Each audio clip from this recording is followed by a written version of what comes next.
রমজান মাস একেবারে নিকটে। রমজান মাসে কোরআন শরীফের সাথে নিজেকে সম্পৃক্ত করা সারা বছরই করতে হবে। আর রমজান যেহেতু কোরআন শরীফ এই মাসে নাজিল হয়েছে, এই জন্য আমাদের সকলেরই কোরআন তেলাওয়াত বাড়িয়ে দেওয়া দরকার। রমজান মাসে কোরআনের একটু একটু করে তাফসীরও পড়লাম, তরজমাও পড়লাম।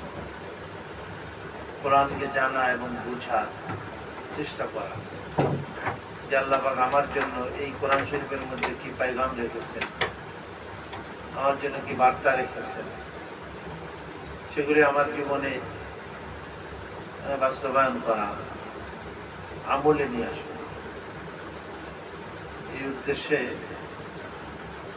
কোরআন শরীফ চর্চা করা, পড়া, জানা, বোঝার চেষ্টা করা, এটা হলো আমাদের জীবন বিধান বলা যায়। কোরআন শরীফ হুদাল লিন্নাস, মানুষের দিক নির্দেশক জীবনের। হুদাল লিল মুত্তাকিন কোথাও বলেছে। সবাই তো আর কোরআন শরীফ থেকে হেদায়েত নেয় না, মুত্তাকিনরাই নেয়, এই জন্য ওখানে হুদাল লিল মুত্তাকিন বলছে। আর যেহেতু সকল মানব জাতির জীবনের গাইডলাইন আছে, এখানে দিক নির্দেশনা আছে, এই জন্য হুদাল লিন্নাস, মানে সমগ্র মানব জাতির জীবনের গাইডলাইন এখানে দেওয়া হয়েছে। কিন্তু গ্রহণ করে শুধু মুত্তাকিন যারা, তারাই। এই জন্য হুদাল লিল মুত্তাকিন বলছে আমরা। এই জন্য আমাদেরকে কোরআন শরীফ জানা, বোঝার চেষ্টা করা, রোজানা তেলাওয়াত করা। আল্লাহ পাকের কালাম কিয়ামতের দিন সব থেকে বড় সুপারিশকারী হবে। এই জন্য কোরআন শরীফের সুপারিশ যদি আমাদের নসিব হয়ে যায়, তাহলে আমরা সৌভাগ্যবান, আমরা নাজাত ও মুক্তি পেয়ে যাবো ইনশাআল্লাহ। আর কোরআনের অভিযোগ যদি কারোর বিরুদ্ধে যায়, তাহলে সে তো কঠিনভাবে ধরা পড়ে যাবে, বিপদে পড়ে যাবে। এই জন্য আসলে প্রতি মাসে একটা খতম হওয়া উচিত। চেষ্টা করা এক পারা পড়ার জন্য রোজানা 2 টাইমে পড়তে পারি, 3 টাইমে পড়তে পারি। প্রত্যেক নামাজের বাদে অল্প অল্প করে পড়লাম, তাহলে 5 ওয়াক্ত নামাজে এক পারা পড়া কিছুই না। 5 ভাগ করে নিলাম, 1 পারা করে, তার মানে ধরুন 4 পৃষ্ঠা, তাই না? 4 5 20, তাহলে 20 পৃষ্ঠায় হাফিজে কোরআন শরীফ এই যেগুলো আছে, 4 পৃষ্ঠা করে যদি পড়া হয় এক নামাজের বাদে, তাহলে আপনার হয়ে যায় না খতম, এই 1 পারা হয়ে যায়।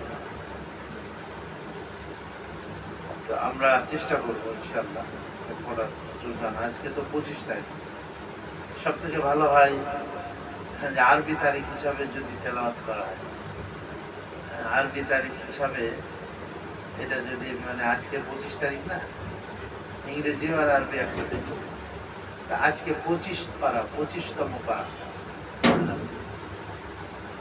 এইভাবে 29 তারিখ যেদিন হবে সেদিন 29 পারা বা 30 পারা। অনেক সময় আরবি মাস 29-এ হয়ে যায়, সেই দিন আবার একটু 2 পারা পড়তে হবে কষ্ট করে।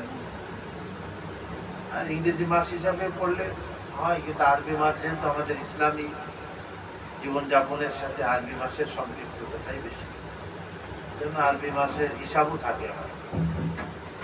আজকে আমার এত পারা পড়তে হবে, আরবি মাসের আজকে এত তারিখ, এত নম্বর পারা আমাকে পড়তে হবে। এইভাবে যদি আমরা একটা নিয়ম বানাই না, তাহলে কিন্তু খুবই ভালো হয়। চাঁদের তারিখ হিসাবে তো দেখা যাবে যে 1 মাসে আমার একটা খতম হয়ে যাবে। আর রমজান মাসে যে কয় পারা পড়ি, কি বলে, যে কয় খতম পারি, 3 পারা করে পড়লে তো আপনার রোজানা 3 খতম হয় না, 10 দিনে 1 খতম হয়ে যায়। এটা রমজানে আমরা চেষ্টা করব কোরআন শরীফ বেশি বেশি তেলাওয়াত করার জন্য। যাক, আমরা সূরা নূর থেকে, এটা 18 পারা, এখানে চলতেছিল আমাদের। তা বলছিলাম যে আসলে এই সূরার মধ্যে আমাদের পাক পবিত্রতা, পাকিজা জীবনযাপন, পাক পবিত্র জীবনযাপনের অধিকারী যেন আমরা হতে পারি, সেরকমের হুকুম আহকাম দিয়েছেন। বেহায়াই, নির্লজ্জতা, গুনাহের কাজ, এগুলি থেকে আমরা ব্যক্তি থেকে আমাদের পরিবার, আমাদের সমাজ যেন মুক্ত থাকে। এই জন্য নূর মানে কি? নূর মানে হলো আলো। যারা এই সূরাটার উপরে আমল করবে তাদের ব্যক্তি জীবন আলোকিত হবে, পারিবারিক জীবন আলোকিত হবে, তাদের সমাজ আলোকিত হবে।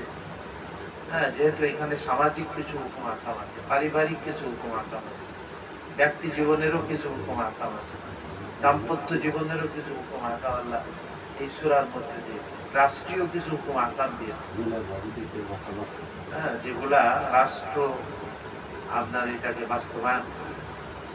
কারণ আমরা ব্যক্তিগতভাবে চোরের হাত কেটে দিতে পারি, জেনা ব্যভিচারে লিপ্ত হইলে সেখানে আমরা সামাজিকভাবে শাস্তি দিতে পারি না। এটা হলো রাষ্ট্র এটাকে প্রয়োগ করতে পারে। এই জন্য হুকুম আহকামগুলি আসছে। বিশেষ করে হযরত আয়েশা রাদিয়াল্লাহু আনহা আলোচনা হইতেছিল, ওইটাই চলতেছে এখন। যারা হযরত আয়েশা রাদিয়াল্লাহু আনহা আমাদের নবীজির পবিত্রতম স্ত্রী ছিলেন, আম্মা জান, তার থেকে দ্বীনের একটা বিরাট অংশ উম্মত পেয়েছে। এবং অনেক হাদিস হযরত আয়েশা রাদিয়াল্লাহু আনহা থেকে বর্ণিত হয়েছে। তো ওনার চরিত্রে কালিমা লেপনের চেষ্টা করা হয়েছে, কিন্তু আল্লাহ পাক ওনাকে ওনার পবিত্রতা প্রকাশ করে দিয়েছেন, ওনাকে পাক সাফ করে দিয়েছেন, আল্লাহ সার্টিফিকেট দিয়ে দিয়েছেন এখানে। তো এইখানে যেটা আজকে আমরা পড়ব সেটা হইল 24 নম্বর আয়াত অথবা 23 নম্বর আয়াত সূরা নূর। সূরা নূরে সর্বমোট আয়াত আছে আমাদের এই সূরাতে।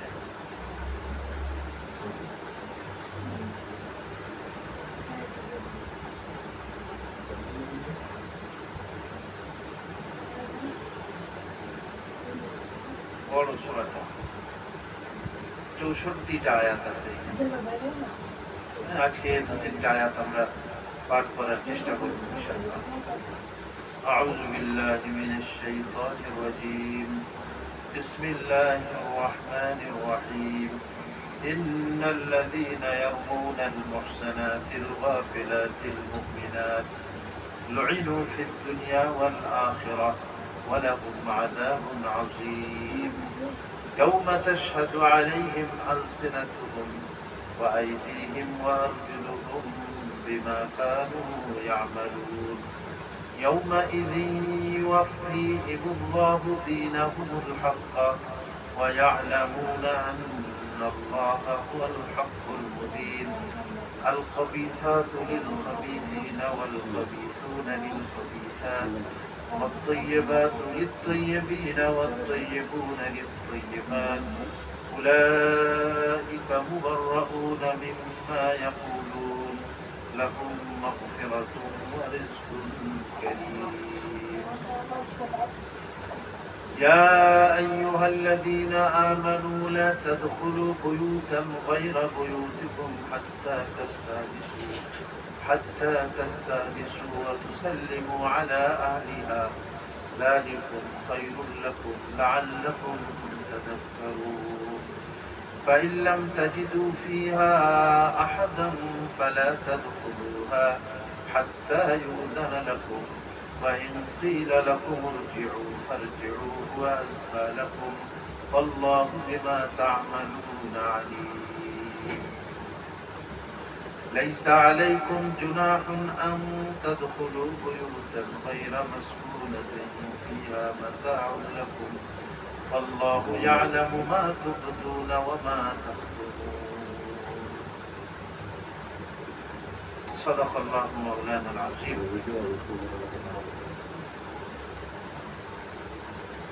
এখানে মুনাফিক যারা ছিল তারা হযরত আয়েশা রাদিয়াল্লাহু আনহার উপরে এবং একজন পবিত্র সাহাবী হযরত সাফওয়ান ইবনে মুআত্তাল, যিনি ইসলাম পূর্ব যুগেও, ইসলাম গ্রহণ করার পূর্বেও এই ধরনের কোনো বেহায়াই কাজ, জেনা ব্যভিচার এর সাথে তিনি সংশ্লিষ্ট ছিলেন। আর ইসলাম গ্রহণ করার পরে তো কোনো প্রশ্নই ওঠে না। উনি শুধু এতটুকু করছেন যে হযরত আয়েশা রাদিয়াল্লাহু আনহাকে যখন দেখতে পারছেন তখন উনি ওনার উটটা বসাই দিয়ে দূরে দাঁড়িয়েছেন। হযরত আয়েশা রাদিয়াল্লাহু আনহা তার উপরে সওয়ার হয়েছে। উনি বলেন যে হযরত আয়েশা রাদিয়াল্লাহু আনহা বর্ণনা করছেন যে সে আমার সাথে একটা কথাও বলে, উটের রশি ধরে ধরে সামনে চলছে আর আমি উপরে বসা ছিলাম।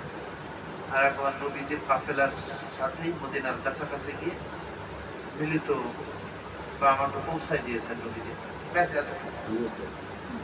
হ্যাঁ, কিন্তু মুনাফিকরা আসলে সুযোগ পাইছে, এটা তো অনিচ্ছাকৃত হয়ে গেছে।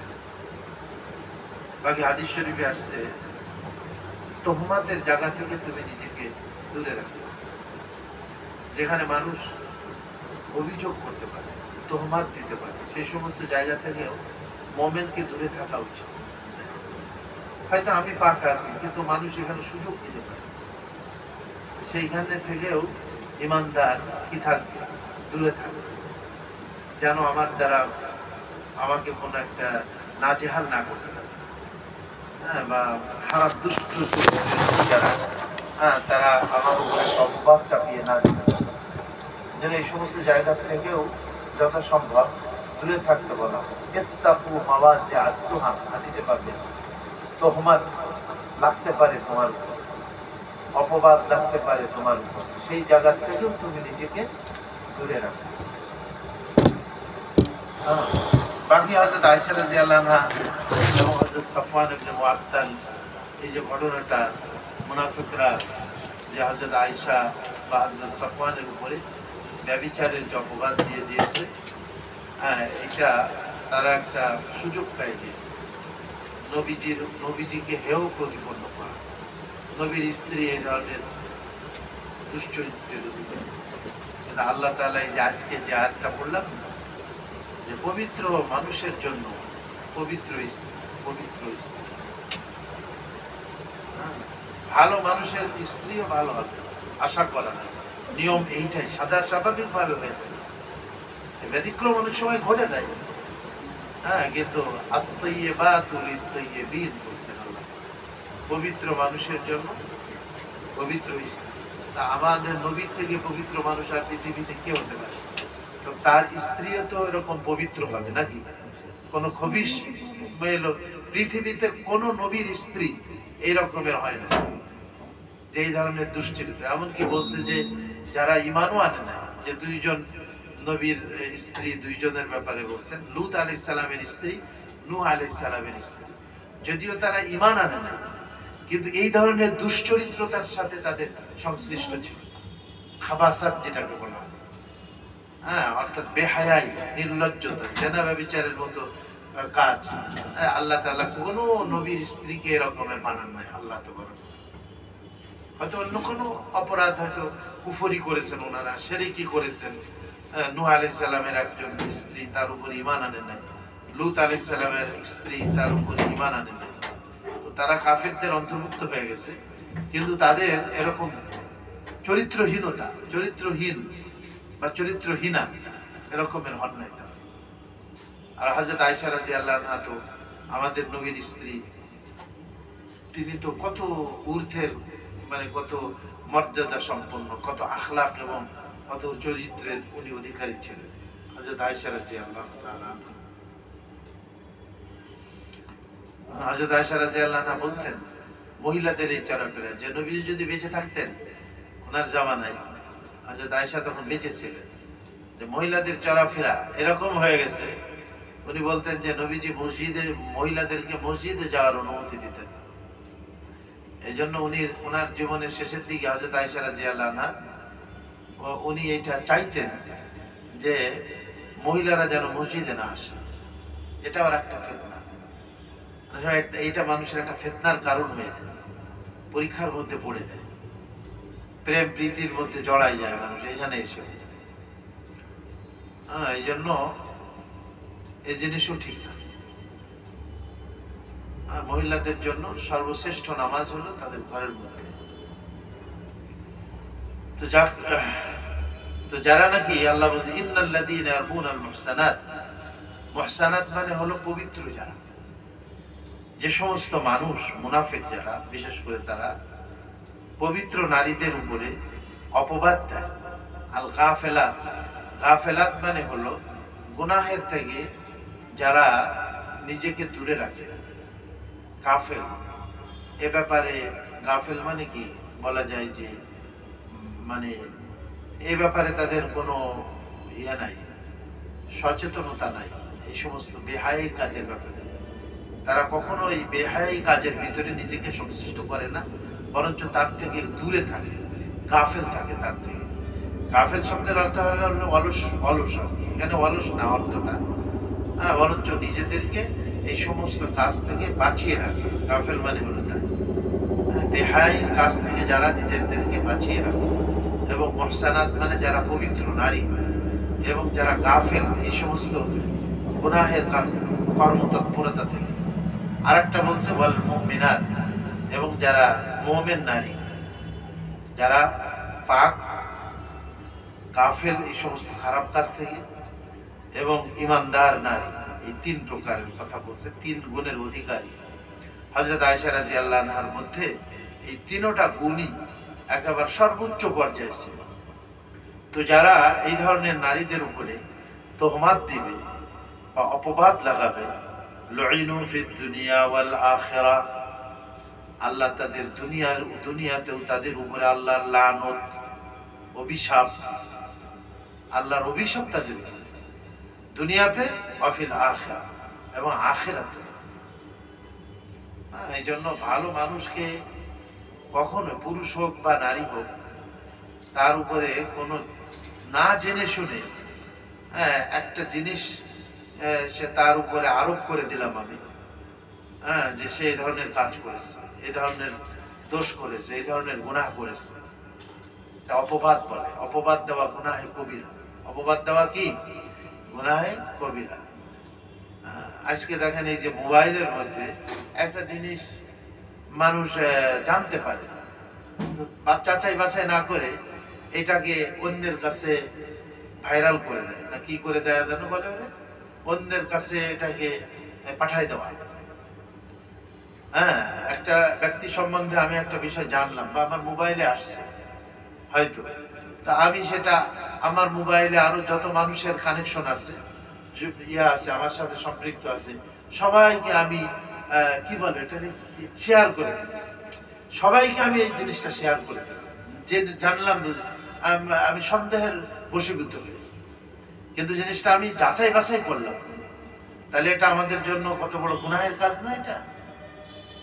যে মোবাইলের মধ্যে এই যে আমরা শেয়ার করি বিভিন্ন মানুষের ব্যাপারে, আসলে না জেনে শুনে, এটা কবিরা গুনাহ। এটা সেই বেচারার সম্মানকে আমি নষ্ট করলাম।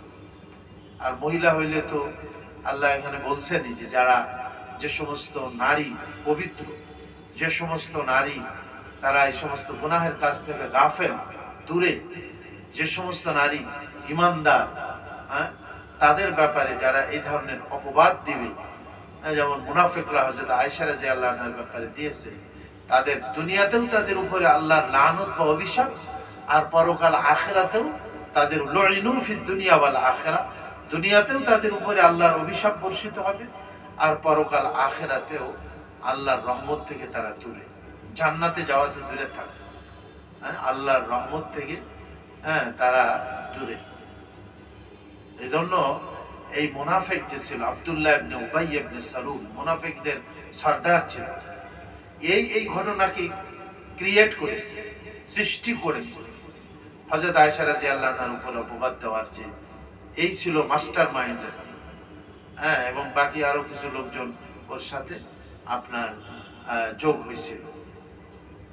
আল্লাহ এই রইসুল মুনাফিকিন এর শাস্তি হয়তো দুনিয়াতে দেয়নি আগে, কিন্তু আখির নবীজি তার শাস্তিটাকে আখিরাতে করে দিয়েছে। আর যাদের দুনিয়াতে শাস্তি হয়েছে, আল্লাহ হয়তো আখিরাতে ওদেরকে মাফ করে দেবেন, দুনিয়ার শাস্তি তারা গ্রহণ করে নিয়েছে। ওয়ালাহুম আযাবুন আযীম।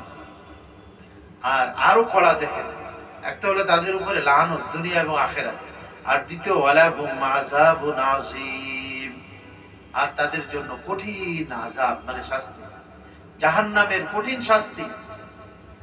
আল্লাহ যদি বলে ওয়ালাহুম আযাবুন আলীম, কোথাও বলেছেন, কোথাও বলছেন ওয়ালাহুম আযাবুন আযীম, একই ধরনের শব্দ। তাদের জন্য যন্ত্রণাদায়ক শাস্তি, তাদের জন্য মহা শাস্তি, আযীম মানে মহা শাস্তি তাদের জন্য অপেক্ষা করতেছে। এজন্য ভাবি চিন্তে কথা বলা উচিত। একজন মানুষের ইজ্জত ও সম্মানকে নষ্ট করা, সমাজের মধ্যে তাকে হেয় প্রতিপন্ন করা, তার মান ও সম্মানকে ক্ষুণ্ণ করা, এটা অনেক বড় গুনাহের কাজ। এই জন্য যাচাই বাছাই না করে এ ধরনের কথাবার্তা বলা ঠিক না। আর যদি করেও থাকে তো তাকে গোপনে বলা। প্রকাশ্য যদি গুনাহ করে থাকে এই ধরনের, সেটা প্রকাশ্য বলা যায় মানুষকে সতর্ক করার জন্য, যার দ্বারা মানুষ, অনেক আছে না যে এমন কিছু আকীদা তার আছে যে আকীদা মানুষ, অন্যান্য মানুষও তার থেকে গ্রহণ করতে, সেখানে আলেম ওলামাদের দায়িত্ব হয়ে যায় মানুষকে তার ব্যাপারে সতর্ক করতে হবে যে খবরদার, এই লোক কিন্তু কাদিয়ানি, গোলাম আহমদ, এই আমাদের নবীজির শেষ নবুয়াতকে মানে না, এ আমাদের নবুয়াতের ব্যাপারে সে নিজে নবুয়াতের দাবি করেছে, খবরদার তার ইয়েতে তোমরা খপ্পরে পড়বা না, পড়ে নিজেদের ঈমানকে নষ্ট করবা না, কেউ কাদিয়ানি হবা না। এইগুলি বলে দেওয়া। এরকম আরো বিভিন্ন বাতিল ফেরকার যারা সৃষ্টিকারী যারা আছে তাদের ব্যাপারে তো এটা বলতে হবে।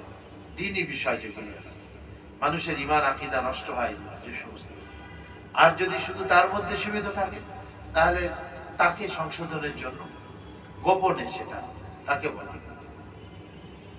এরপরে বললাম তারপরে সংশোধন হচ্ছে না, কিন্তু এটা শুধু তার মধ্যে সীমিত, তাহলে সেটা সেখানে তো আর আমার কিছু করার নেই। আল্লাহর কাছে দোয়া করতে হবে যে আল্লাহ এই লোককে তুমি সংশোধন করে দাও, ঠিক করে দাও। ইয়াউমা তাশহাদু আলাইহিম আলসিনাতুহুম ওয়া আইদিহিম ওয়া আরজুলুহুম বিমা কানু ইয়ামালুন। আল্লাহ, কত কঠিন কথা দেখেন। ইয়াউমা তাশহাদু আলাইহিম আলসিনাতুহুম, যেদিন তাদের বিরুদ্ধে তাদের জবান সাক্ষ্য দিবে, ওয়া আইদিহিম, তাদের হাত সাক্ষ্য দিবে, ওয়া আরজুলুহুম, এবং তাদের পা সাক্ষ্য দিবে। এই যে একটা মিথ্যা তোহমত লাগাই দেবে, মিথ্যা অপবাদ কারোর উপরে লাগাই দেবে, কিয়ামতের দিন তার হাত পা তার অঙ্গ প্রত্যঙ্গ এটা সাক্ষ্য দিবে যে এই লোক অমকের ইজ্জত ও সম্মানকে নষ্ট করেছে। অন্য জায়গাতে আরো স্পষ্ট আছে, সূরা ইয়াসিনে আসছে না, কি আসছে সেখানে, আল ইয়াউমা নাখতিমু আলা আফওয়াহিহিম, আজকে আমি তোমাদের মুখের উপরে মোহর লাগিয়ে দিলাম, ওয়া তুকাল্লিমুনা আইদিহিম, তোমাদের হাত আমার সাথে কথা বলবে। আমাদের হাতের আল্লাহ জবান দিয়ে দেবেন। জিহ্বায় যদি কথা বলতে পারে, আসলে জিহ্বা তো কথা বলে না, কথা বলে একটা শক্তি, আল্লাহর প্রদত্ত একটা শক্তি। অনেকের জিহ্বা আছে তারপরে তো সে কথা বলে না, বুবাদের বুঝি জিহ্বা নাই, আছে, কিন্তু কথা বলার একটা এনার্জি বা একটা পাওয়ার আল্লাহ দিয়েছেন মানুষকে। তো আল্লাহ বলছেন যে সেই দিন আমি তাদের জবানের উপরে মোহর লাগাই দিব, তাদের হাত, ওয়া তুকাল্লিমুনা আইদিহিম, হাত কথা বলবে। এই যে আমরা হাত দিয়ে যা ধরি, হাত সাক্ষী থাকবে কিয়ামতের দিন। হাত সাক্ষী, কলম দিয়ে সিগনেচার করলাম, নাজায়েজ হারাম সুদ ঘুষ অন্যায় কাজে, কিয়ামতের দিনে হাত সাক্ষ্য দেবে। এমনি ভাবে ওয়াতাশহাদু আরজুলুহুম, পা সাক্ষ্য দেবে, যে পা কোথায় কোথায় গিয়েছে। হারাম কাজের দিকে পাকে ধাবিত করা যাবে না, হাতকে হারাম কোনো কাজে হাতকে সংশ্লিষ্ট করা যাবে না, ধরা যাবে না কিয়ামতের দিন। বরং এমনকি যে মাটির উপরে দাঁড়ায় আমরা পাপ কাজটা করি, এই মাটিও কিয়ামতের দিন সাক্ষী দেবে। সূরা জিলজালে, ইয়াউমা ইযিন তুহাদ্দিসু আখবারাহা, যেদিন মাটি তার সমস্ত খবর বলে দেবে। আমরা এই যে এখানে বসা আছি, এই যে আমাদের পিলার আছে না, এই যে এগুলা, তারপরে যে জমিনের মধ্যে বসা আছে, এটাও সাক্ষ্য দেবে। এই জন্য উলামায়ে কেরাম বলছেন, যে জায়গায় দাঁড়িয়ে বা বসে তুমি একটা গুনাহ করছো, ওইখানে সাথে সাথে তওবা করো, আর ওখানে একটা নেকির কাজ করো, কয়েকবার তাসবিহ পড়ো, হ্যাঁ, ওখানে কয়েকবার কলেমা পড়ো, ইস্তিগফার পড়ো, যেন ওই গুনাহের সাক্ষী দেওয়ার সাথে সাথে সেদিন যেন তোমার নেকিরও সাক্ষী দেয়, ওই জায়গা থেকে আসে সাক্ষীটা। আল্লাহ, আমরা শুধু মনে করি যে আমাদের জবানি মনে হয় বলে, না, সেদিন অঙ্গ প্রত্যঙ্গও বলবে, মানুষের রান সাক্ষ্য দেবে, হ্যাঁ, মানুষের কান সাক্ষ্য দেবে, চোখ সাক্ষ্য দেবে, নাক সাক্ষ্য দেবে। এগুলি দ্বারা কেউ যদি হারাম কাজে লিপ্ত হয়, এই জন্য একজন বুজুর্গ এই আয়াতটা তর্জমা করেছেন, দস্তে গোয়াদ মঞ্চুনি দুজদিদা আম, দস্তে গোয়াদ মঞ্চুনি দুজদিদা আম, লব্বে গোয়াদ মঞ্চুনি বুসিদা আম, চশমে গোয়াদ দিদা আম সুয়ে হারাম, গোশে গোয়াদ চিদা আম সাবরুল কালাম। হাত বলবে যে আল্লাহ, তোমার এই বান্দা, এই হাত অমুক অমুক খানে সে অবৈধ ভাবে হাতকে ব্যবহার করেছে, অবৈধ জায়গায় সে স্পর্শ করেছে, হাত বলবে। তারপরে বলছে, হ্যাঁ, তার কান বলবে যে এই এই কথা শুনছিল, এই গান বাদ্যগুলি শুনছিল, এই অন্যায় কথাগুলি সে শুনছিল। চশমে গোয়া দিদা আমসু এ হারাম, চোখ বলবে যে হারাম জিনিস দেখেছি। আমরা মোবাইলে হোক, টিভির স্ক্রিনে হোক, মোবাইলের স্ক্রিনে হোক, আমরা কত নাজায়েজ জিনিস দেখি, দেখে দেখে আমরা মজা গ্রহণ করি, হ্যাঁ। অথচ এই যে সামনের আয়াতের মধ্যে আসছে, মুমিনদেরকে বলে দেন যে তারা যেন তাদের চক্ষুকে নিচু করে ফেলে। গুনাহের কাজ, গুনাহের কোন জিনিস চোখের সামনে আসলেই চক্ষুটাকে যেন তারা নিচু করে ফেলে, সামনের আয়াতের মধ্যে আসতেছে। তো চোখ এরকম বলবে, ঠোঁট সাক্ষ্য দেবে, কান সাক্ষ্য দেবে, পা সাক্ষ্য দেবে। তা আল্লাহ বলেন ওই দিন তাদের কি অবস্থা হবে, যেদিন তাদের বিরুদ্ধে তাদের হাত পা, হ্যাঁ, তাদের চোখ, তাদের কান, এগুলি তার সাক্ষ্য দিবে যে যে তারা আজকে হযরত আয়েশা, হযরত সাফওয়ান ইবনে মুআত্তাল, এই ধরনের পবিত্র মানুষের উপরে যে তারা মিথ্যা অপবাদ দিল, কি অবস্থা হবে সেই দিন তাদের। ইয়াউমাইযিন ইউফিহিমুল্লাহু দীনাহুমুল হক্ক, যেদিন, ইয়াউমাইযিন মানে কি, যেদিন, ইউফিহিমুল্লাহু, যেদিন পুরাপুরি আল্লাহ তাআলা বদলা দিবেন। দিন মানে এখানে বদলা, দিন শব্দের অর্থ কি, বদলা। মালিকি ইয়াউমিদ্দিন, বদলা, বদলা দেওয়ার দিন, বিনিময়, প্রতিদান, প্রতিদান, প্রতিদান দিবস। যে যাই করবে তার প্রতিদান সে পেয়ে যাবে কিয়ামতের দিন। কি, ওয়াত্তাকু ইয়াওমান তুরজাউনা ফীহি ইলাল্লাহ সুম্মা তুওয়াফা কুল্লু নাফসিন মা কাসাবাত ওয়া হুম লা ইউজলামুন। ওই দিনকে তোমরা ভয় করো যেদিন তোমরা সবাই আল্লাহর কাছে ফিরে যাবে, অতঃপর তোমরা যা যা করেছো এই পৃথিবীতে তার পরিপূর্ণ বদলা তোমাদেরকে দিয়ে দেওয়া হবে। সেই দিন নেককারদের নেকির দ্বারা বদলা দেওয়া হবে, আর বদকার যারা তাদের ফামান ইয়ামাল ওয়া মান ইয়ামাল মিসকালা যাররাতিন খায়রান ইয়ারা, যাররা পরিমাণ সে নেকির কাজ করেছে এটারও সব বদলা পাবে। ওয়া মান ইয়ামাল মিসকালা যাররাতিন শাররান ইয়ারা, যাররা পরিমাণ তুমি গুনাহ করেছো, পাপ কাজ তোমার দ্বারা সংগঠিত হয়েছে, এটারও বদলা তুমি আখিরাতে পাবে। আল্লাহ যদি মাফ করে দেয় সেটা ভিন্ন কথা, কিন্তু নিয়মতান্ত্রিকতা এটাই সে ভালোরও বদলা পাবে, আবার সে মন্দেরও কি পাবে, সে বদলা পাবে। এই জন্য আমাদের প্রত্যেককে হুঁশিয়ারির সাথে চলা উচিত যে কিয়ামতের দিনে যেন বুদ্ধিমান হলো তারা যারা তাদের ভবিষ্যৎকে সামনে রেখে চলে, ভবিষ্যতের কথা চিন্তা করে, কবরের কথা চিন্তা করে, মৃত্যুর পরের জগতের কথা চিন্তা করে সে পদক্ষেপকে গ্রহণ করে, সে হলো জ্ঞানী। এই জন্য নবীজি বলছেন, জিজ্ঞাসা করলেন তোমাদের মধ্যে জ্ঞানী কে? তা আমরা হলে তো বলতাম যারা পিলের থেকে ডক্টরেট ডিগ্রি করে আসছে তারাই মনে হয় জ্ঞানী, ডাক্তার, ইঞ্জিনিয়ার আর দুনিয়ার লাইনে বড় বড় যারা, তাদেরকে মানুষ জ্ঞানী মনে করে। কিন্তু জ্ঞানী কারা? নবীজি বলেন, আসাদুকুম ইস্তিদাদান লিল মাউত, তোমাদের মধ্যে যে বেশি মৃত্যুর জন্য প্রস্তুতি গ্রহণ করেছে ওই ব্যক্তি হলো তোমাদের মধ্যে সবথেকে জ্ঞানী। আবার আল্লাহ তাআলা আবার আরেক আয়াতে জ্ঞানীর ডেফিনেশন দিয়েছেন। আসমান জমিন এসব কিছু সৃষ্টির মধ্যে জ্ঞানীদের জন্য কি রয়ে গেছে? নিদর্শন রয়ে গেছে। লা আয়াতিন লিউলিল আলবাব, জ্ঞানীদের জন্য। জ্ঞানী কারা? আল্লাহ পাকের ভাষায় জ্ঞানী কারা?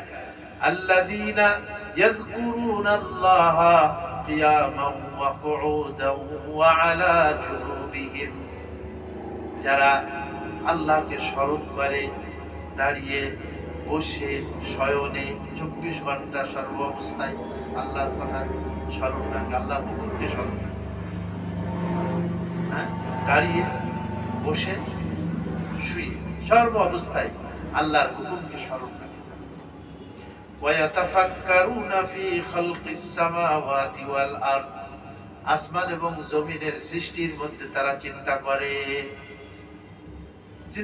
তারা বলে, রব্বানা মা খালাকতা হাযা বাতিলা, রব্বুল আলামিন তুমি এগুলি অনর্থক সৃষ্টি করো নাই। এখানের আসমান, জমিন, চন্দ্র, সূর্য, গাছ গাছালি, সাগর, মহাসাগর, মানুষ, কিছু মানুষ আছে না, ও আল্লাহ এমনি তামাশা স্বরূপ বানাইছে, খেল তামাশার জন্য আল্লাহ সৃষ্টি করেন নাই। আফা হাসিবতুম আন্নামা খালাকনাকুম আবাসা, তোমরা কি ধারণা করেছো আমি তোমাদেরকে অনর্থক সৃষ্টি করেছি, খামাখা তোমাদেরকে বানাইছি। ইয়া ইবরাত কি যা হ্যায় তামাশা नहीं है, ये इबरत की जा है তামাশা नहीं है। এটা হলো শিক্ষা গ্রহণ করার জায়গা, এটা তামাশার জায়গা, খেল তামাশার জায়গা। খেল তামাশা করার জন্য আল্লাহ আমাদেরকে বা এই বিশ্ব জাহানকে বানান নাই, এখান থেকে শিক্ষা গ্রহণ করার।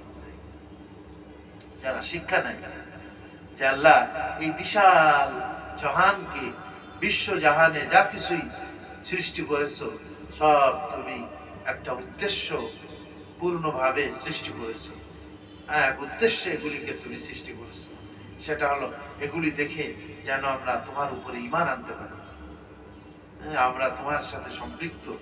এই আসমান, চন্দ্র, সূর্য, সাগর, মহাসাগর, প্রত্যেকটা জিনিসের মধ্যে জ্ঞানীদের জন্য নিদর্শন রয়ে গেছে। বুর্গে দারাখতানে সাবজ দার নজরে হোশিয়ার, বুর্গে দারাখতানে সাবজ দার নজরে হোশিয়ার, হর ওয়ারাকে দফতরে মারিফাতে কিরদার। এই যে সবুজ বৃক্ষ, এক একটা পাতার মধ্যে তুমি যদি চিন্তা করো তাহলে মহান আল্লাহ পাকের মারিফা এবং তার পরিচয় তুমি খুঁজে পাবে এক একটা পাতা পল্লবের মধ্যে। তো আল্লাহ পাক এগুলি তো সৃষ্টি করেছেন আমার আপনার শিক্ষার জন্য, যে কিভাবে আমি আল্লাহর পরিচয় লাভ করতে পারি, আল্লাহর মারিফাত অর্জন করতে পারি, আল্লাহর মহব্বত ও ভালোবাসা লাভ করতে পারি। তো যাক, প্রত্যেকটি মানুষকে তার পদক্ষেপ গ্রহণ করতে হবে, এই সব জিনিসকে সামনে রেখে, যে এটা খেল তামাশার জন্য না। কি উপায় হবে তাদের যেদিন পরিপূর্ণ বদলা আল্লাহ তাদেরকে দিবেন? ওয়ায়ালামুনা আন্নাল্লাহা হুয়াল হাক্কুল মুবিন, সেদিন মানুষ জানতে পারবে যে আসলে আল্লাহই হলো সত্য, আর বাকি সব শেষ হয়ে যাবে, খতম হয়ে যাবে। আল্লাহ তাআলা প্রাণী জগৎকে উঠাবেন, তাদের মধ্যে যে জুলুম হয়েছে সেটারও আল্লাহ বদলা নেবেন।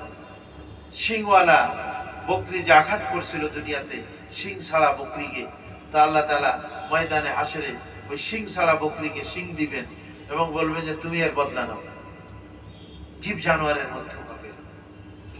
এই বদলা নেওয়ার পরে আল্লাহ বলবেন কুনু তুরাবা, সব মাটি হয়ে যাও। কাফেররা যখন এই দৃশ্য দেখবে যে সব মাটি হয়ে গেছে, তাদের আর জীবনের আর জান্নাত জাহান্নাম এগুলি নাই, সব মাটি হয়ে গেছে। ওয়ায়াকুলুল কাফিরু ইয়া লাইতানি কুনতু তুরাবা, সেদিন এই কাফেররা এই দৃশ্য দেখে বলতে থাকবে, হায় আমরা যদি মাটি হয়ে যেতাম, তাহলে আমাদের আজকে জাহান্নামের মধ্যে যাওয়া লাগতো, জাহান্নামের আগুনে দগ্ধ হওয়া লাগতো। আল্লাহ, হ্যাঁ, যেদিন আল্লাহ হক এবং সত্য বিচার করবেন। হ্যাঁ, আল খাবিসাতু লিল খাবিসিন, একটা সাধারণ একটা জেনারেল কায়দা বলছেন আল খাবিসাতু লিল খাবিসিন, খবিস নারী খবিস পুরুষদের জন্য, আল খাবিসুনা লিল খাবিসাত, এবং খবিস, খবিস মানে আসলে অপবিত্র, অপবিত্র পুরুষ অপবিত্র নারীর জন্য। ওয়াত-তাইয়্যিবাতু লিত-তাইয়্যিবিন ওয়াত-তাইয়্যিবুনা লিত-তাইয়্যিবাত, এবং পবিত্র নারী পবিত্র পুরুষের জন্য। হযরত আয়েশা রাদিয়াল্লাহু আনহা খবিস নারী ছিলেন, অপবিত্র নারী ছিলেন না। যে আল্লাহর নবী যিনি তৈয়ব মানে কি, যিনি একেবারে পাক ছিলেন, পবিত্র ছিলেন, তার স্ত্রী হিসাবে আল্লাহ তাআলা তাকে পছন্দ করেছেন, বাছাই করেছেন, তো কাজেই তিনি দুশ্চরিত্র ছিলেন। ওয়াত-তাইয়্যিবুনা লিত-তাইয়্যিবাত, এবং পবিত্র পুরুষ পবিত্র নারীর জন্য, পবিত্র পুরুষ পবিত্র নারীর জন্য।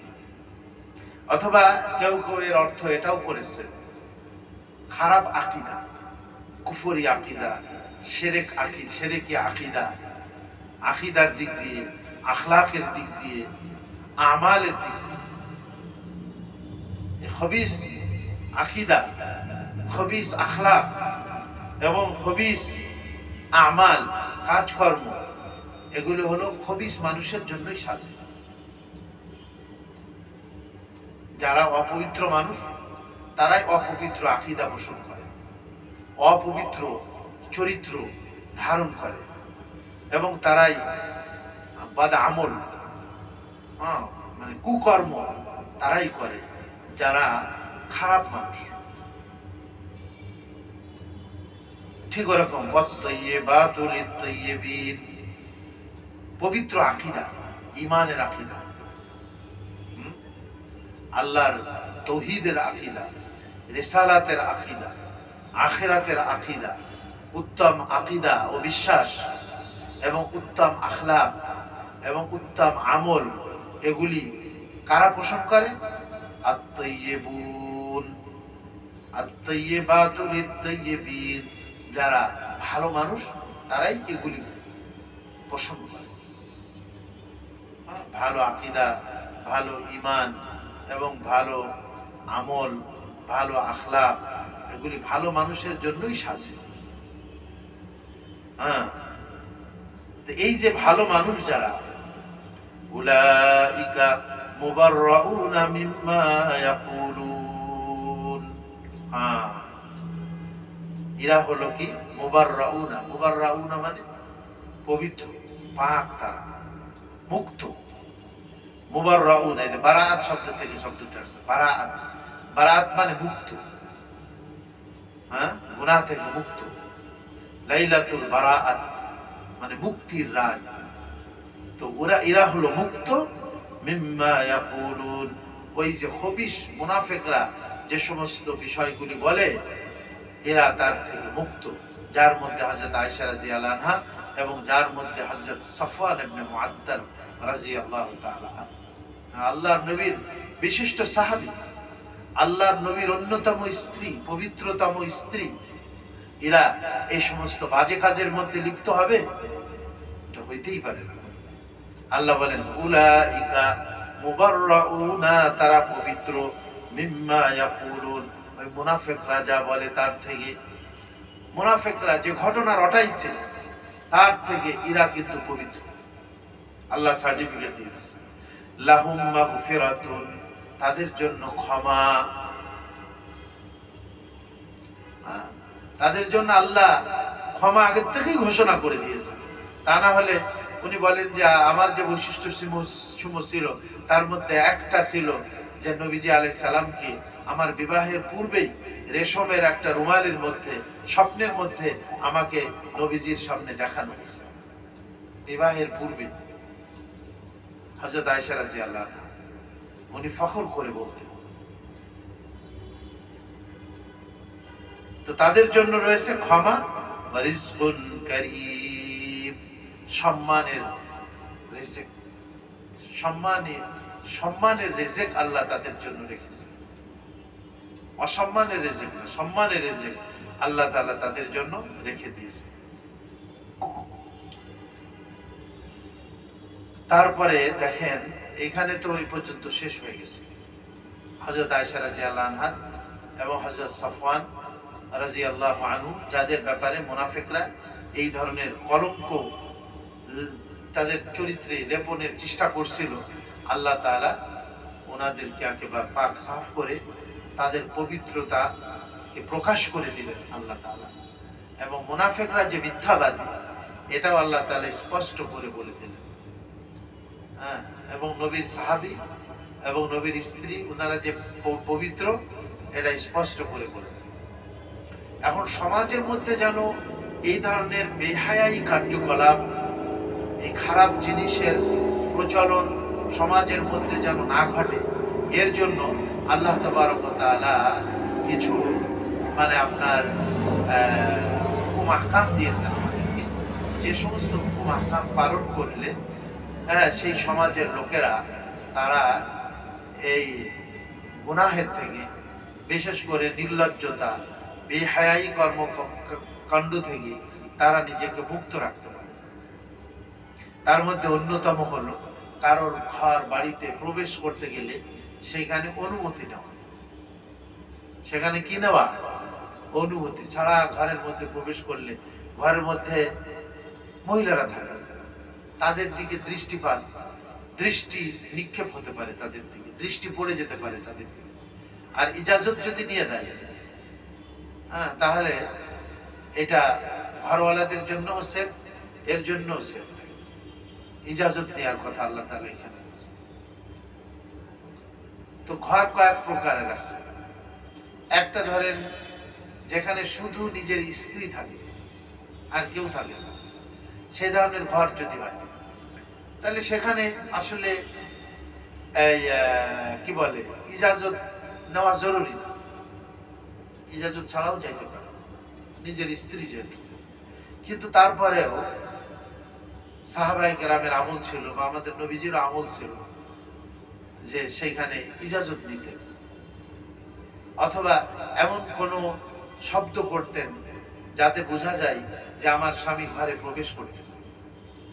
গলার মধ্যে একটু আওয়াজ করে কাশি দিয়ে ঘরে প্রবেশ করা, কলিং বেল বাজায় তারপরে ঘরে প্রবেশ করা। অসতর্ক থাকলে সেও যেন একটু কি হয়ে যায়, সতর্ক হয়ে যায়। সেখানেও অনুমতি নেওয়াটা উত্তম। আর যদি আমার ফ্যামিলির ভিতরে স্ত্রী আছে, আমার মা আছে, মেয়ে আছে, বোন আছে, যদিও তারা মাহরাম, তারপরেও সেখানে অনুমতি নিয়ে যাওয়ার নির্দেশ।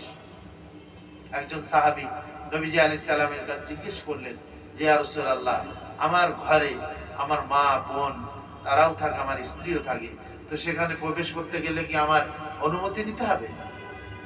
নবীজি বললেন যে অবশ্যই। না তুমি কি তোমার আম্মাকে উলঙ্গ অবস্থায় দেখতে চাও? কেউ কি এটা পছন্দ করবে? এটা তাহলে অবশ্যই সেখানে কি অনুমতি নিতে হবে। কেউ কি তার বোনকে উলঙ্গ অবস্থায় দেখতে চায়?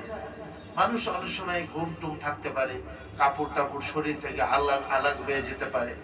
হ্যাঁ, তো সেইখানে অবশ্যই সেই সমস্ত ক্ষেত্রে তার কি অনুমতি নিয়ে যাওয়া উচিত। আর কিছু ঘর আছে এমন যে ঘরে লোকজন থাকে না সাধারণত,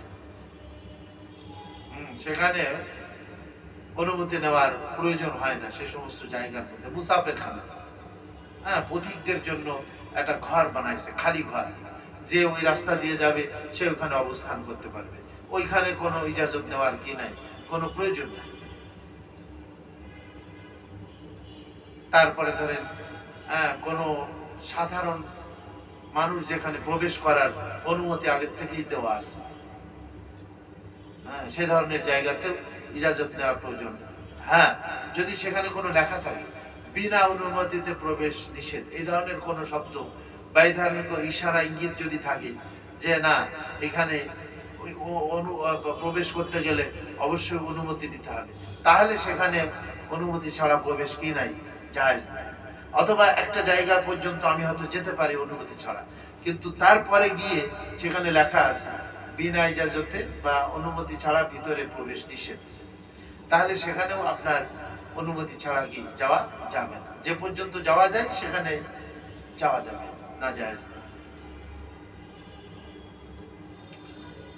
তো আল্লাহ তাবারক ওয়া তাআলা ইয়া আইয়ুহাল্লাযীনা আমানু এখান থেকে শুরু করছেন যে এই পাক পবিত্র থাকা, নিজেদের অন্তরকে পাক সাফ রাখা কিছু বিধান আল্লাহ এখানে দিয়েছে। ইয়া আইয়ুহাল্লাযীনা আমানু, হে ঈমানদারগণ, লা তাদখুলু বুয়ুতান গায়রা বুয়ুতিকুম, খবরদার তোমরা প্রবেশ করো না এমন ঘরে, গায়রা বুয়ুতিকুম, যেটা তোমাদের ঘর না। তাহলে বোঝা যায় নিজের ঘর যেখানে শুধু নিজের স্ত্রী থাকে সেখানে সে যেতে পারে। যদিও হযরত আব্দুল্লাহ ইবনে মাসউদ রাদিয়াল্লাহু আনহু বলেন, আমি আমার ঘরে প্রবেশ করার সময় আমার স্ত্রীর অনুমতি নিয়ে আমি প্রবেশ করি, গলার মধ্যে কাশি দিয়ে তারপরে আমি গিয়ে ঢুকি, কলিং বেল দিয়ে তারপরে আমি প্রবেশ করি। কিন্তু আল্লাহ বলছেন গায়রা বুয়ুতিকুম, অন্যের ঘর, সেখানে তোমরা কখনোই প্রবেশ করবে না। হাত্তা তাস্তানিসু, তাস্তানিসু শব্দের অর্থ হলো যতক্ষণ না তোমরা অনুমতি নিবে, যতক্ষণ না তোমরা অনুমতি নিবে প্রবেশ করবে না। হ্যাঁ, অনুমতি নিয়ে তারপরে প্রবেশ করবে, অনুমতি নিয়ে আমার সাথে সাথে ওয়া তুসাল্লিমু আলা আহলিহা, ঘরওয়ালাদেরকে সালাম দিবে, অনুমতি নিবে এবং সালামও দিবে। কিন্তু এটা কেউ বলছেন যে এইখানে কোনো ধারাবাহিকতা নাই, এটা এই বয়ানের মধ্যে আল্লাহ আগে সালাম দিবে তারপরে অনুমতি দিবে। আসসালামু আলাইকুম বা ওয়া রাহমাতুল্লাহি ওয়া বারাকাতুহু, অমুক কি আসতে পারে, নাম বলবে, আমি বলবো না। আচ্ছা, জাবের রাদিয়াল্লাহু আনহু একবার নবীজির দরজায় বলে আমি কি আসতে পারি? হুজুর জিজ্ঞাসা করছেন কে? আচ্ছা, জাবের বলেন আমি। হুজুরের রাগ হয়ে গেছে, আবার জিজ্ঞাসা করছে যে কে? বলে আমি। আরে ভাই, তুমি তোমার নামটা তো বলবা, তুমি অনেক সময় আওয়াজ এক ধরনের থাকে না, বা আওয়াজের দ্বারা মানুষ চিনাও তো যায় না যে কে। এই জন্য শেখ হুজুর বলছেন যে না, তুমি এই কথা বলা উচিত ছিল, আমি জাবের কি আসতে পারি, আমি জাবের। যদি সে অনুমতি দেয় ঢুকবে। এই জন্য আমি বলবে না, হুজুর বলছে আমি নাম বল। এটাকে বলে আদাবুল মুআশারাত। এটা কিতাব আছে, হযরত আশরাফ আলী থানভী রাহমাতুল্লাহ আলাইহির একটা কিতাব আছে আদাবুল মুআশারা, আচার ব্যবহারের আদব। এই কিতাবটা আমাদের পড়া উচিত, বা এই কিতাব বাসার মধ্যে তালিমও করা উচিত। আমরা অনেক সময় আমাদের আচার ব্যবহারের আদব কায়দাগুলি আমরা জানি না, কিন্তু ওখানে হযরত থানভী রাহমাতুল্লাহ আলাইহি উনি লিখে দিয়েছেন যে এইভাবে আপনার আদাবুল মুআশারাতের মধ্যে এই আদবগুলি আছে। হ্যাঁ, অনেকে দেখা যায় যে অনুমতিও নেবে বা অনুমতি নেওয়ার আগে উকি দেয়, উকি তো সেখানে হাদিসে আসছে, কেউ যদি ওর চোখের মধ্যে ভিতর থেকে একটা শলা ফুটাই দেয়, তাহলে তার জন্য আর কোনো নাই, তাকে কোনো দিয়াত দিতে হবে না। মানে তাকে ওই যে চোখ যে নষ্ট করে দিল, তার যে একটা কি জানো দিয়াতের বাংলা কি, মানে হ্যাঁ জরিমানা বলে, তার জরিমানা নাই ওইখানে। হ্যাঁ, যে কেন ওরকম ও দেখলো, এই জন্য অনুমতি নেওয়ার আগে উকি ঝুঁকি মারা কি যাবে না। কিন্তু আমরা সাধারণত একটু জালনা টালনার ফুকা ফাঁকা থাকলে, দরজার ফুকা মুখা থাকলে একটু উকি মারি দেখি, বাকি ভিতর থেকে দেখতে পারে। ভিতরে যে ইয়ে রাখে না আজকাল, দরজার মাঝখানে একটা ছিদ্র রাখে, দেখে যে কি কোনো ডাকাত টাকাত কিনা বা কেউ কোনো খারাপ দুষ্ট লোক আসছে কিনা, ওটা সে দেখতে পারে, কারণ সে তো অনুমতি দেবে তাকে ঢুকতে গেলে। তার পরিচয় না পেলে, ভালো মতো না জানতে পারলে, অনুমতি দিয়ে বেচারা যদি বিপদের মধ্যে পড়ে যায়। আজকাল কত এরকমের ডাকাত ছিনতাইকারী ঢোকে না বাসার মধ্যে। হ্যাঁ, এটা তো উকি ঝুঁকি মারা যাবে এই অনুমতি নেওয়ার আগে। আল্লাহ স্পষ্ট করে বলছেন, হাত্তা তাস্তানিসু ওয়া তুসাল্লিমু আলা আহলিহা, যতক্ষণ না তোমরা অনুমতি দিবে এবং সালাম দিবে ওই ঘরওয়ালাদের উপরে। আমার নিজের ঘরে ঢুকতে গেলেও সালাম দিয়ে ঢোকা উচিত। হ্যাঁ, সালাম দিব, আসসালামু আলাইকুম ওয়া রাহমাতুল্লাহি ওয়া বারাকাতুহু। আর যেখানে আমার নিজের ঘর না, অন্যের ঘর, সেখানে অবশ্যই নিজের পরিচয় দিতে হবে। অনেক জায়গাতে লেখা থাকে আপনার পরিচয় দিন, থাকে না লেখা? সে অনুমতি দেবে কি দেবে না, এজন্য পরিচয় চাওয়া হয়েছে। হ্যাঁ, তো তাহলে প্রথমে সালাম দিবে, তারপরে অনুমতি নেবে। 3 বার এরকম করবে, আসসালামু আলাইকুম ওয়া রাহমাতুল্লাহি ওয়া বারাকাতুহু, আমি অমুক, আমি কি আসতে পারি, এরকম। মাঝখানে একটু বিরতি দেবে, আবার জিজ্ঞাসা করবে। 3 বার যদি কোনো রেসপন্স না হয়, তাহলে সে ফেরত যাবে, ঢুকবে না।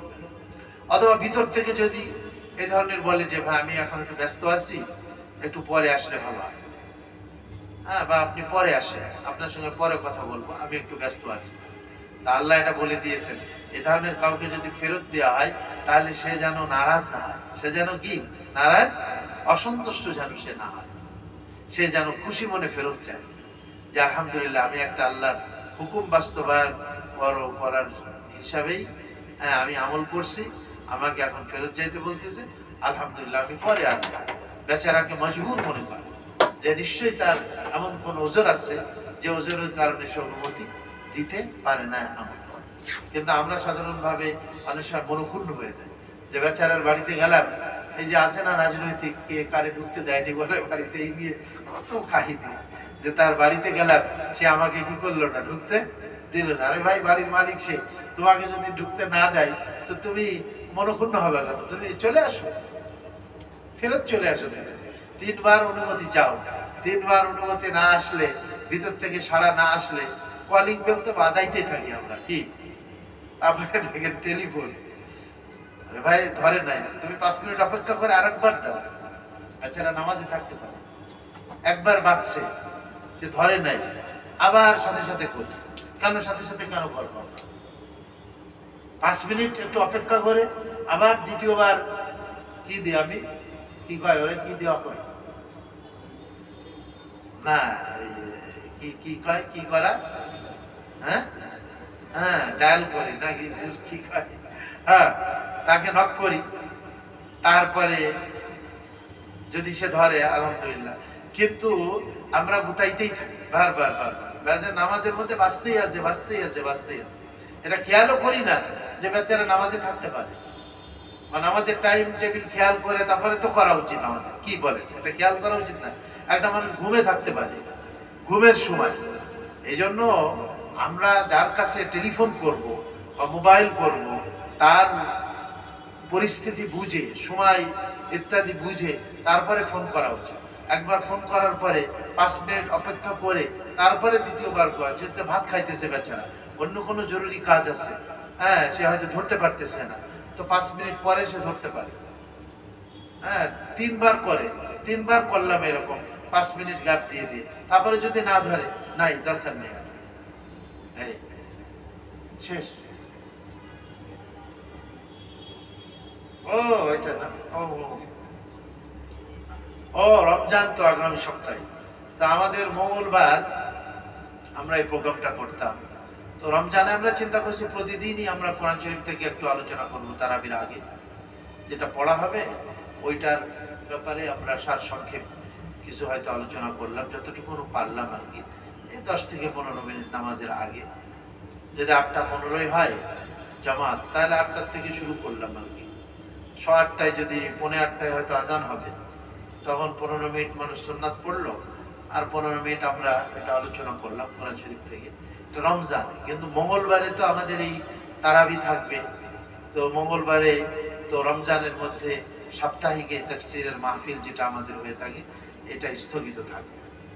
রমজান শেষ হওয়ার পরে আবার হবে। কিন্তু রমজান শেষ হওয়ার পরে মঙ্গলবার পরে হলো 4 তারিখ, না 4 তারিখ পরে মঙ্গলবার, যতটুকু আমি হিসাব করছি বা আমার নলেজে আসছে 4 তারিখ। কিন্তু 4 তারিখ তো হয়তো আমি নাও থাকতে পারি। 4 তারিখ ওই ঈদের পরই তো হয়তো মানুষের দেশের বাড়ি টাড়ি যায় না, আবার আপনারা অনেকে হয়তো ওই সময় ব্যস্ত থাকবে। তাহলে এর পরের যে 4 তারিখের পরে যে মঙ্গলবার আসবে, সেটা কয় তারিখ হবে তা হবে কিনা,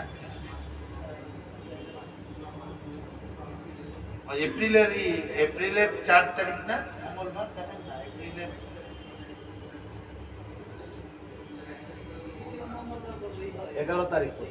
হ্যাঁ 11 তারিখ। তাহলে 11 তারিখ যে মঙ্গলবার হবে, ওই মঙ্গলবারে আমরা আবার আমাদের এই প্রোগ্রাম শুরু করবো, ঠিক আছে না ইনশাআল্লাহ? হ্যাঁ, আর আগামী মঙ্গলবার থেকে তো তাহলে আর হচ্ছে না আমাদের এই প্রোগ্রামটা ইনশাআল্লাহ। রমজানের জন্য আমরা এটাকে স্থগিত করা হইলো। তো যাক, আমরা আজকে মনে হয় এখানেই আমরা রমজানের পরে যে 11 তারিখে যে মঙ্গলবার আসবে, সেই মঙ্গলবার থেকে আমরা শুরু করব। আল্লাহ আমাদের সবাইকে তৌফিক দান। যাক, এই এখানে যালিকুম খায়রুল লাকুম লাআল্লাকুম তাত্তাকুন, এটাই তোমাদের জন্য শ্রেষ্ঠ এবং উত্তম।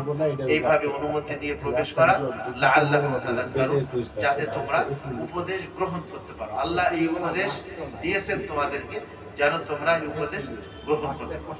আল্লাহ আমাদের সবাইকে আমল করার তৌফিক দান করুন। আজান দিবেন।